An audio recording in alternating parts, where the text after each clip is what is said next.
ప్రస్తుతం ఇండియాలో రోజుకి 3 నుంచి 4 లక్షల కరోనా పాజిటివ్ కేసులు నమోదవుతున్నాయి. రోజుకి 3,000 మందికి పైగా చనిపోతున్నారు. మే 1 రోజున అయితే ఇండియాలో ఒకే రోజు 4 లక్షల పాజిటివ్ కేసులు నమోదయ్యాయి. ఇప్పటి వరకు ఒకే రోజులో అన్ని పాజిటివ్ కేసులు ఏ దేశంలోనూ నమోదవ్వలేదు. ఇండియాలోనే ఫస్ట్ టైం. ప్రస్తుతం కరోనా సమస్యకి ఉన్న ఒకే ఒక్క సొల్యూషన్ వ్యాక్సిన్. ఎందుకంటే ఒకసారి యూఎస్ఏ డేటాని అనలైజ్ చేద్దాము. ఫస్ట్ వేవ్ లో పీక్ టైంలో రోజుకి 35,000 పాజిటివ్ కేసులు నమోదయ్యాయి. సెకండ్ వేవ్ లో పీక్ టైంలో రోజుకి 70,000 పాజిటివ్ కేసులు నమోదయ్యాయి. థర్డ్ వేవ్ లో పీక్ టైంలో రోజుకి 2,50,000 పాజిటివ్ కేసులు నమోదయ్యాయి. మార్చి నుంచి కేసులు తక్కువగా నమోదవుతున్నాయి. ప్రస్తుతం యుఎస్ఏలో రోజుకి 50,000 కేసులు నమోదవుతున్నాయి. యుఎస్ఏలో కేసులు తగ్గడానికి కారణం వ్యాక్సినేషన్. యుఎస్ఏలో మొత్తం జనాభా 32 కోట్లు. ఇప్పటి వరకు యుఎస్ఏలో 30% మంది ప్రజలు 2 డోసులు వ్యాక్సిన్ తీసుకున్నారు. అంటే యుఎస్ఏలో దాదాపు 10 కోట్ల మంది 2 డోసులు వ్యాక్సిన్ తీసుకున్నారు. ఒకసారి ఇజ్రాయెల్ డేటాని అనలైజ్ చేద్దాము. ఇజ్రాయెల్లో ఫస్ట్ వేవ్ లో పీక్ టైంలో రోజుకి 500 పాజిటివ్ కేసులు నమోదయ్యాయి. సెకండ్ వేవ్ లో పీక్ టైంలో రోజుకి 5,000 పాజిటివ్ కేసులు నమోదయ్యాయి. థర్డ్ వేవ్ లో పీక్ టైంలో రోజుకి 8,000 పాజిటివ్ కేసులు నమోదయ్యాయి. ప్రస్తుతం రోజుకి 200 నుంచి 300 కేసులు నమోదవుతున్నాయి. ఇజ్రాయెల్లో కూడా పాజిటివ్ కేసులు తగ్గడానికి కారణం వ్యాక్సినేషన్. ఇజ్రాయెల్లో మొత్తం జనాభా 90 లక్షలు. అందులో 54% మంది ప్రజలు 2 డోసుల వ్యాక్సిన్ తీసుకున్నారు.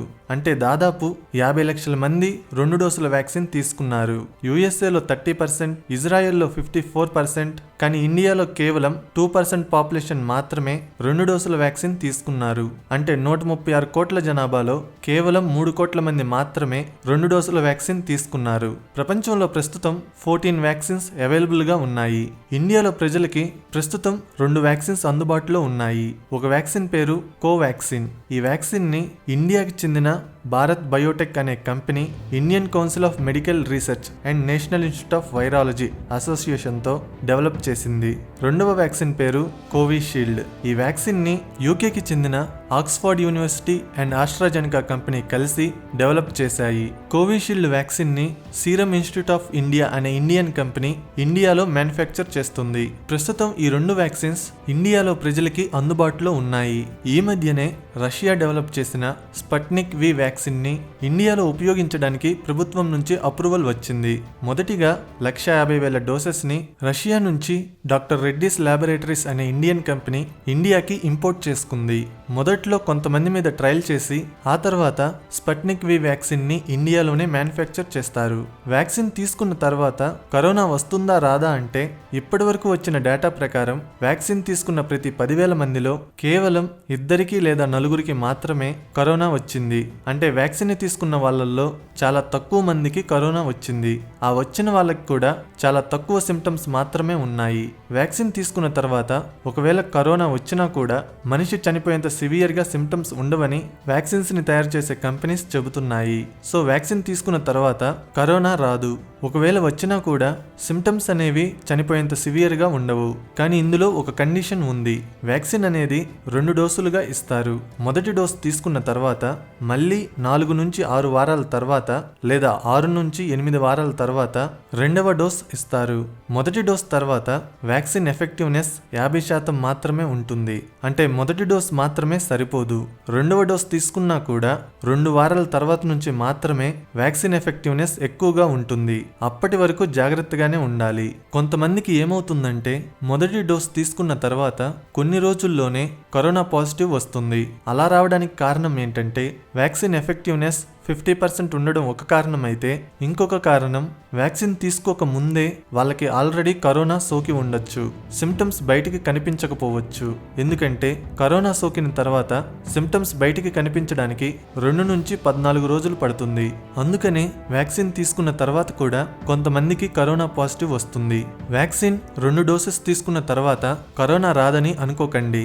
ఎందుకంటే వ్యాక్సిన్ ఎఫెక్ట్ అనేది లైఫ్ లాంగ్ ఉండదని వ్యాక్సిన్ ని తయారు చేసే కంపెనీస్ చెబుతున్నాయి. ఇప్పటి వరకు వచ్చిన డేటా ప్రకారం 6 నెలల నుంచి సంవత్సరం వరకు వ్యాక్సిన్ ఎఫెక్టివ్నెస్ ఎక్కువగా ఉంటుందని, ఆ తర్వాత నుంచి వ్యాక్సిన్ ఎఫెక్టివ్నెస్ తగ్గుతూ ఉంటుందని వ్యాక్సిన్స్ ని తయారు చేసే కంపెనీస్ చెబుతున్నాయి. వ్యాక్సిన్ ఎఫెక్టివ్నెస్ ఎగ్జాక్ట్ గా ఎన్ని సంవత్సరాలు ఉంటుందనే దాని గురించి ఇంకా రీసెర్చ్ చేస్తూనే ఉన్నారు. ప్రస్తుతం భారత్ బయోటెక్ కంపెనీ ఒక కోవాక్సిన్ డోస్ ని సెంట్రల్ గవర్నమెంట్ కి 150 రూపీస్ కి అమ్ముతుంది, స్టేట్ గవర్నమెంట్స్ కి 400 రూపీస్ కి అమ్ముతుంది, ప్రైవేట్ హాస్పిటల్స్ కి 1200 రూపీస్ కి అమ్ముతుంది.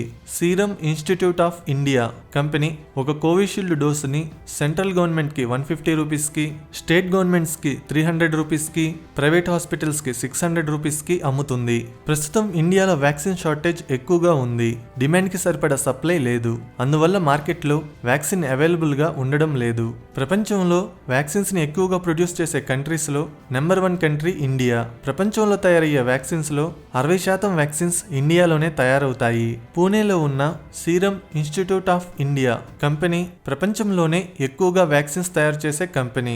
సంవత్సరానికి 150 కోట్ల వ్యాక్సిన్ డోసెస్ ని తయారు చేస్తుంది. 170 దేశాలకి ఎక్స్పోర్ట్ చేస్తుంది. అలాంటి కంపెనీ కూడా డిమాండ్ కి తగినంత కరోనా వ్యాక్సిన్ డోసెస్ ని ప్రొడ్యూస్ చేయలేకపోతుంది. దానికి కారణం ఏంటంటే వ్యాక్సిన్స్ ని తయారు చేయడానికి అవసరమైన రా మెటీరియల్స్ ని యుఎస్ఏ ఎక్స్పోర్ట్ చేయడం లేదు. యుఎస్ఏ తన దేశ ప్రజలకి ప్రయారిటీ ఇస్తుండడం వల్ల రా మెటీరియల్స్ ని ఏ దేశానికి ఎక్స్పోర్ట్ చేయడం లేదు. ఇంకొక కారణం ఏంటంటే ఇండియాలో 2 కంపెనీస్ మాత్రమే కరోనా వ్యాక్సిన్ ని మ్యానుఫ్యాక్చర్ చేయగలిగిన కెపాసిటీ కలిగి ఉన్నాయి. 136 కోట్ల ప్రజలకి 2 కంపెనీస్ మాత్రమే వ్యాక్సిన్ ని తయారు చేయడం కష్టం. మిగతా ఫారెన్ వ్యాక్సిన్ కంపెనీస్ తమ దేశాలకే ప్రయారిటీ ఇస్తున్నాయి. ఈవెన్ ఆ కంపెనీస్ ఉన్న దేశాల ప్రభుత్వాలు కూడా వ్యాక్సిన్ ఎక్స్పోర్ట్ ని నిషేధిస్తున్నాయి. అందువల్ల ఇండియా వ్యాక్సిన్స్ ని ఇంపోర్ట్ చేసుకోలేకపోతుంది. ప్రస్తుతం ఇండియాలో నెలకి 7 కోట్ల కరోనా వ్యాక్సిన్ డోసెస్ తయారవుతున్నాయి. ఇందులో 6 కోట్ల vaccine doses serum Institute of India company produce చేస్తుంటే 1 కోటి vaccine doses Bharat Biotech company produce చేస్తుంది. మే 1 నుంచి 18 అబోవ్ ఏజ్ ఉన్న వాళ్ళందరూ వ్యాక్సిన్ తీసుకోవచ్చని గవర్నమెంట్ పర్మిషన్ ఇచ్చింది. అందుకోసం కోవిన్ అనే పేరుతో ఒక యాప్ ని కూడా రిలీజ్ చేసింది. వ్యాక్సిన్ కావాలనుకున్న వాళ్ళు ఆ యాప్ లో రిజిస్టర్ అయ్యి స్లాట్స్ బుక్ చేసుకోవాలి. ఇండియాలో 18 అబోవ్ ఏజ్ ఉన్న వాళ్ళు 90 కోట్ల మంది ఉన్నారు. ఇప్పటి వరకు 3 కోట్ల మంది మాత్రమే 2 డోసులు తీసుకున్నారు. 10 కోట్ల మంది 1 డోస్ మాత్రమే తీసుకున్నారు. రోజుకి 20 లక్షల నుంచి 30 లక్షల మందికి మాత్రమే వ్యాక్సిన్స్ ఇస్తున్నారు. ఇలా అయితే దేశం మొత్తానికి 1 డోసు ఇవ్వడానికి 1 సంవత్సరం, 2 డోసులు ఇవ్వడానికి 2 సంవత్సరాలు పడుతుంది. గవర్నమెంట్ వ్యాక్సిన్ ఇవ్వాలనుకుంటే రోజుకి 1 కోటి మందికి కూడా ఇవ్వగలదు. కానీ అన్ని కరోనా వ్యాక్సిన్ డోసెస్ ఇండియాలో తయారవ్వడం లేదు. ప్రొడక్షన్ పెరిగితేనే అందరికీ వ్యాక్సిన్ త్వరగా అందుతుంది. ప్రస్తుతానికి కరోనా రాకుండా ఉండడం కోసం మన దగ్గర ఉన్న ఇంకొక సొల్యూషన్ ఏంటంటే మాస్కులు ధరించండి, చేతుల్ని శానిటైజ్ చేసుకోండి, సోషల్ డిస్టెన్సింగ్ పాటించండి. ఒక చిన్న విషయం, స్టాక్ మార్కెట్లో ఇన్వెస్ట్ చేయాలంటే డీమ్యాట్ అకౌంట్ కావాలి. నేను కింద డిస్క్రిప్షన్ లో ఇచ్చిన లింక్ తో మీరు ఫ్రీగా Angel broking demat account open చేసుకోవచ్చు. 1 రూపాయి కూడా చెల్లించాల్సిన అవసరం లేదు. Aadhaar card, pan card, bank account ఉంటే చాలు. జస్ట్ 5 మినిట్స్ లో డీమ్యాట్ అకౌంట్ ఓపెన్ అవుతుంది. నా ఎక్స్ప్లెనేషన్ నచ్చితే వీడియోని లైక్ చేసి షేర్ చేయండి. ఇలాంటి ఇంట్రెస్టింగ్ వీడియోస్ కోసం ఛానల్ ని సబ్స్క్రైబ్ చేయండి. వీడియో పెట్టగానే నోటిఫికేషన్ రావాలంటే సబ్స్క్రైబ్ చేయగానే పక్కనే ఒక బెల్ ఐకాన్ కనబడుతుంది. దాని మీద క్లిక్ చేయండి. Thank you.